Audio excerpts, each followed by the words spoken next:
Today we're going to cover Clue Suspects. This is yet one of the spin-offs of the Clue franchise. And this is actually a single-player game, which was very good for me because the friends that I have can't always get over to play, so this was a theme that I like, the Clue game, and then also the fact that you can play by yourself.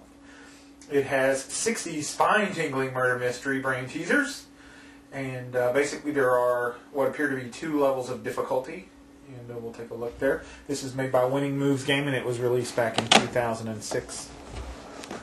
If you look inside, there's a nice little dead body. And for once, the series went back to the whole somebody dying motif. And basically, you're doing the same thing. You're trying to figure out who did it by using logic puzzles to place the dead body with the different suspects. And let's take a look. Back, it pretty much shows you, just like any other game, what's in the box. This actual game comes with the expanded list of characters, like Miss Meadowbrook and Rusty. And that way that there's enough to fit in all the different rooms. You really don't need to keep the box once you buy it because it comes in this handy-dandy little carrying case. What you actually have here is you have the mansion, and you actually have a card that slides into the plastic case, and it has 6 rooms on each side. Sorry about that. And depending on what difficulty level you're playing, you'll flip it, put it back into the case. This is a nice little carrying case slash game board, I guess. You can open it up. You actually can put the little piece here to prop it up so that you can play it propped open. And in the back, it comes with a nice compartments for everything. Here's the cards. See that in a minute. And then each of the character pieces have their own little spot here. And then you also got the laying prone dead body. So basically, you've got 2 types of cards here. You've got the blue cards and you got the red cards. On one side, you've got the actual, I guess, solution to the actual level for the card. On the other side, you've got the actual logic clues.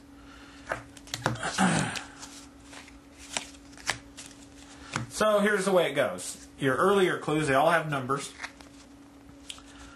1 through 30 for the blue, which are the easier ones, and then on up to 60 with the red ones. So this is basically how it runs.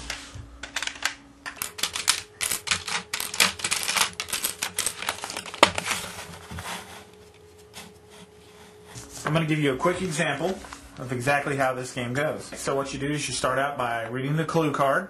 Very first clue is always going to be where the dead body was, for the most part. They might mix it up, but the dead body is almost always going to be the very first one. So when this first one says here, the dead body was found in the lounge. So you'll take your dead body piece, put him in the lounge. And at this point, he could be here or here, depending on the way the logic works out. So we'll just put him here for temporary. And then you pretty much go down the list. Like, for instance, here the next clue is the only people in the mansion at the time were Professor Plum, Lady Lavender, Mr. Green, Miss Scarlet, Colonel Mustard, Miss White, and the butler. So that way you can kind of bring out the characters you need and set aside the ones you're not going to play with. And then basically you'll run down and try to figure out the clues as they give them to you in sort of a logical manner. Lady Lavender and Mr. Green were in the same room downstairs, and everyone else was upstairs. So that tells you right away you put in Lady Lavender, Mr. Green, you're going to get them together. We'll just do this real quick. They're obviously downstairs, and they said nobody else is downstairs, so I'm just going to, and they're in the same room, so I'm just going to put them in the same room right here. And that, of course, might and probably will change once, more clues are available. So you're basically going to follow the clues and place wherever you need the people.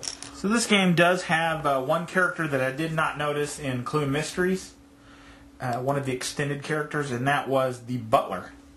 And I'm not sure. I know that there's a couple of other Clue games out there that I don't own, but the butler might be one of the characters. But I do know this is the first time I've ever seen him. So basically you read down the list, come up with all the clues, and in the end you deduct that the butler did it. He was inside the room with the dead body. So basically that's what it does. What it'll do is it'll tell you the butler was in the room above the room Lady Lavender was in. So at some point I'm going to put the Lady Lavender in the underneath the butler, and then in the next clue you might change it, and might change, and then eventually you should come up with the correct configuration about where everybody was. And then when you feel like you've got it, then you'll actually flip over your card and it'll show you. Miss White, Miss Scarlet was in a room, Professor Plum, Colonel Mustard, oh, there's the dead body and the butler in that room, and then underneath was Mr. Green and Lady Lavender. This is just an example. I'm not doing it correctly, but you get the idea. And then those are considered the easier ones. And then, of course, as you progress, you move on up to the red. And those cards are a little more difficult. It takes a little more logic and playthrough. And that's it. It's a very basic game, but it's fun because you get to use logic. And this game is a one-player game, but I do play this game with my wife every once in a while. We kind of just sit there and chill on the couch, and we'll try to work the logic puzzles together. So you can play it with 2 people, but it's basically a one-player game. I'm going to give this one a 2 out of 5. But if you're a single player and all you ever have is yourself to play, I'd probably say this was a 3 out of 5. Too bad that's not a little Tim Curry silhouette.